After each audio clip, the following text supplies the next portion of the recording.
Right, joining me now from the newsroom, Ankit Kumar, to tell us more about the satellite images on what has been found, confirmed, what has been hit. Sandeep Unithan also joins us for a perspective on what this conflict is now looking like, considering it's a direct confrontation between Israel and Iran. Ankit, I'll come to you first. Take us through the images that you can confirm to us that have been hit in Israel, in Iran, and how it's looking like right now in West Asia. Well, Pooja, on Friday when Israel started the aerial raids on Iran, within hours, Pooja, within hours it managed to take down the almost entirety of Iran's air defense systems. But then question is, why is it that the war is not over yet? Because the Israeli Air Force have complete freedom over Iranian airspace. The answer to those questions, Pooja, is in these images. I want you to focus on this part of this picture. You see this mountain?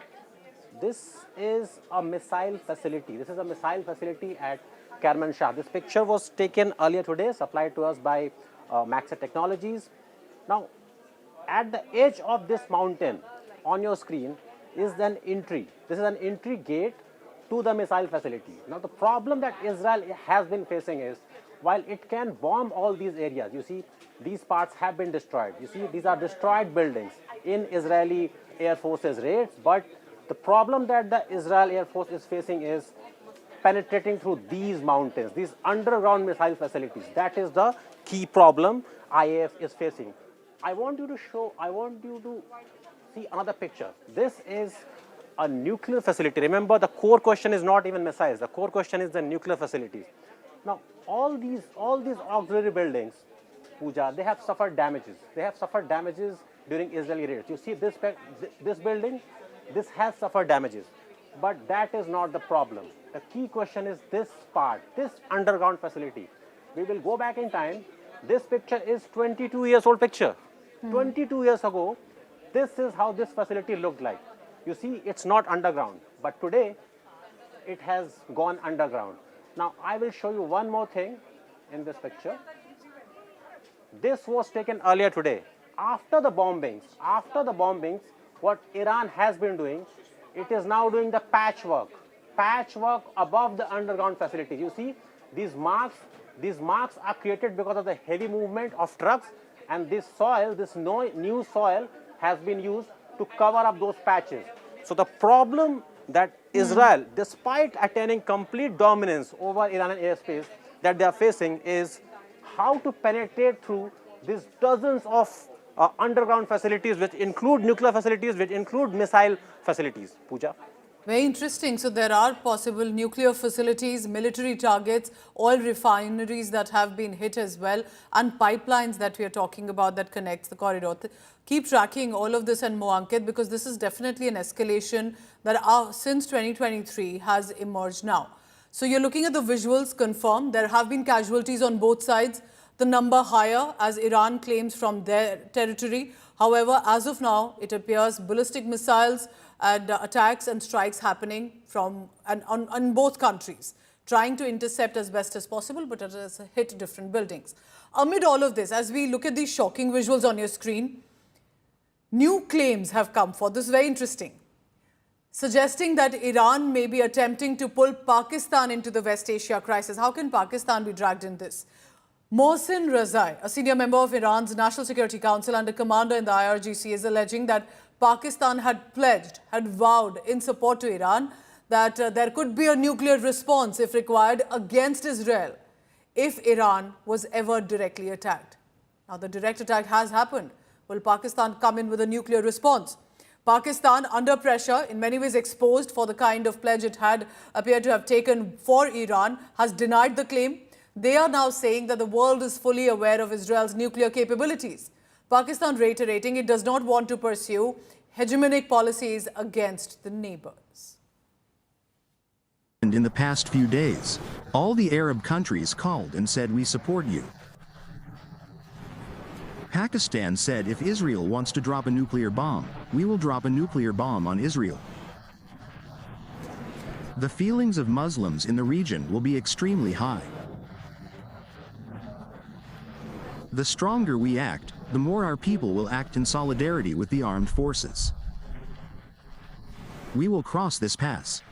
On the other side, there will be an ocean of political, military, economic progress, God willing, in front of our nation. Now, this is where it gets doubly interesting. Israel, you must know, and I want to take you through these pointers one by one. Israel has never officially confirmed or denied that it has nukes right now. While remember that Iran's nuclear program has been widely known, criticized, debated. Widely believed by experts and intelligence, though, that Israel has nuclear weapons.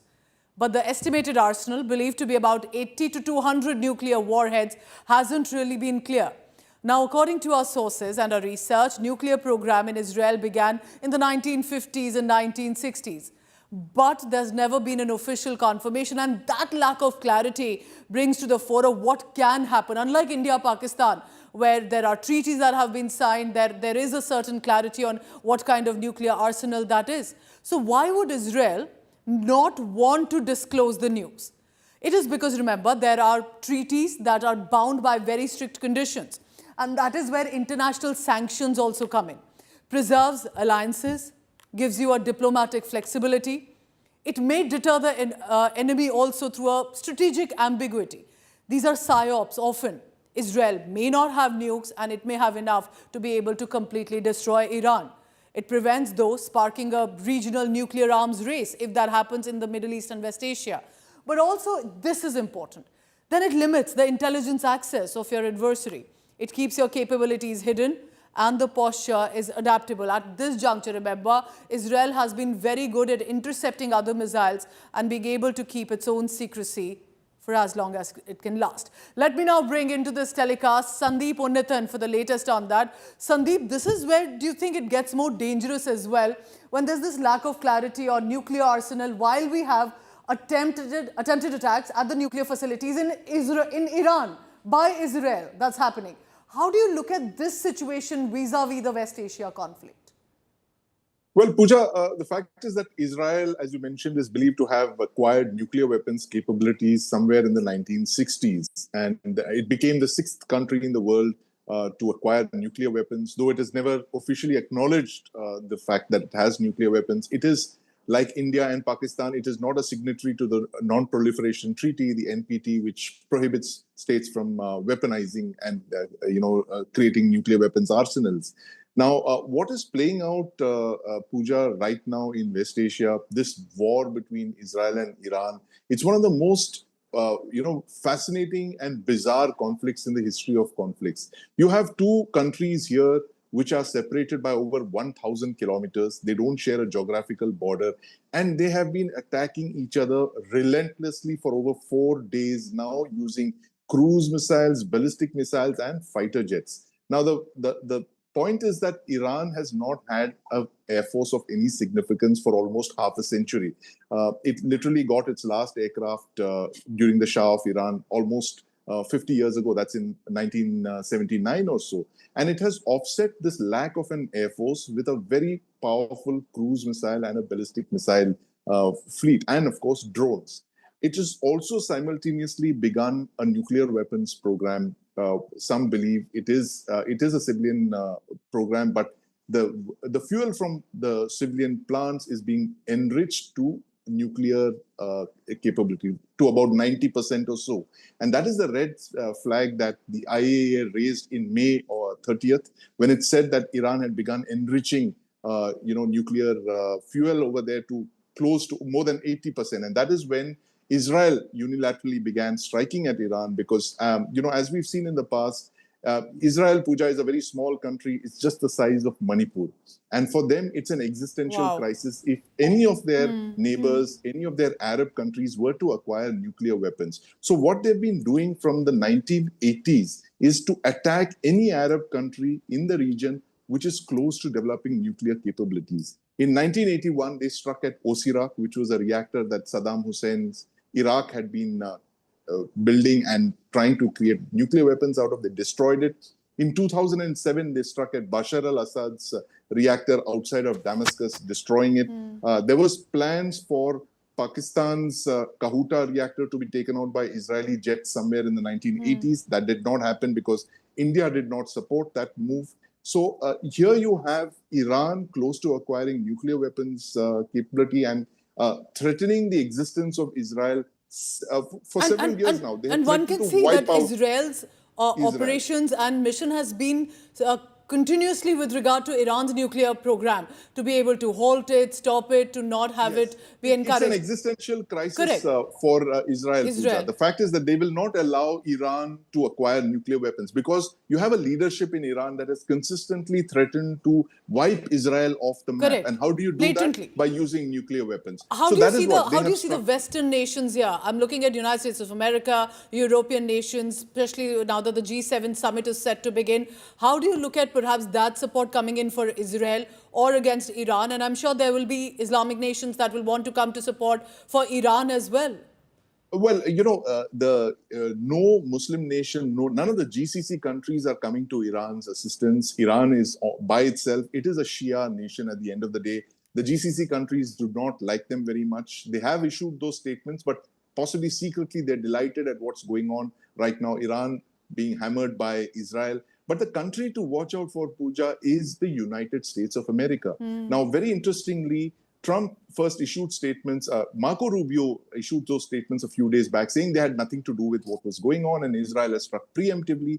But then, if you look at the statements that Donald Trump has been making, he has been saying that Israel has been striking Iran with American weapons, and that Iran better come back to the negotiating table. So this suggests that there is a good cop, bad cop game being played over here, because the ultimate game.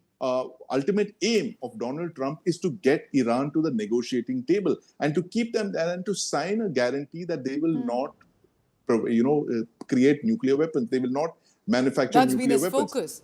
And that is right from the beginning. So Trump has been very consistent. Even when he was running his campaign last year, he said, look, it's such a pity that Iran is out of the whole game, and we have to get them back into the mainstream. And he obviously sees Iran for its huge gas and oil potential. It's a very large, it's a hydrocarbon superpower, and he wants to get it into the mainstream. He wants to wean Iran away possibly from China and Russia and to bring it into the mainstream on terms that are favorable to the United States. Looks and like here Israel is playing a very important role, I feel. And, there are reports, Pooja, of course, the United States has supplied Israel with weapons, but there is reports that the US warships are playing a very active role in intercepting some of the missiles that Iran is firing at Israel. And sooner or later, it's inevitable that the United States will enter this conflict if it continues for a certain Massive number of political days. games clearly being played here, and of course there are different missions at play. And Donald Trump wants to take the credit of it all, but we'll see how this goes. Remember, on the ground though, apart from the targeted strikes, there are casualties being reported. There are people, civilians included, who have lost their life on both sides in Israel and Iran. So we'll be tracking that and more. Sandeep, appreciate you joining us with your perspective and fascinating historical updates as well on what this region has been going through for the past few decades.